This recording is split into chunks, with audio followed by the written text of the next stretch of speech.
आखिर प्रॉपर्टी को investment class के तौर पे मना करने के पीछे की सच्चाई क्या है?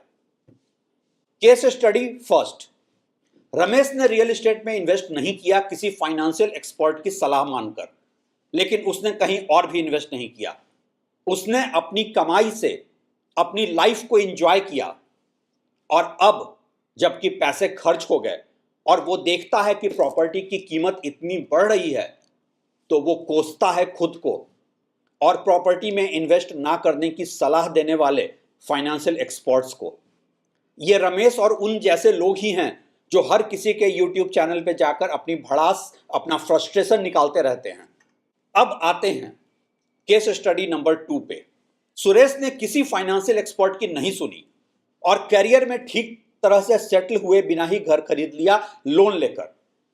जब वो अपने आसपास लोगों से सुनता था कि प्रॉपर्टी प्राइसेस इतनी बढ़ गई, तो उसे लगता था कि वो खुद ही बहुत बड़ा फाइनेंशियल एक्सपर्ट है जो उसने सही इन्वेस्ट किया।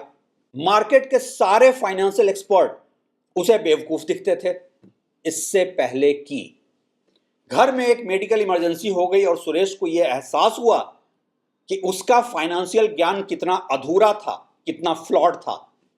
जिस कर्ज पे लिए हुए घर को वो एक असेट समझ रहा था, उसकी कोई असेट वैल्यू ही नहीं थी उसके फाइनेंशियल इमरजेंसी में। ऐसा नहीं है कि सुरेश ने कोशिश नहीं की कि घर बेचकर वो अपने पिताजी का इलाज करा सके, लेकिन डिस्ट्रेस सेल में ना उसे घर की वो मार्केट प्राइस मिल रही थी जो वो सुनता था कि एक्चुअल में एप्रिसिएशन हो चुकी है, और ना ही बेचकर उतने पैसे ही मिल पाते जितना कि बैंक का लोन भरना था।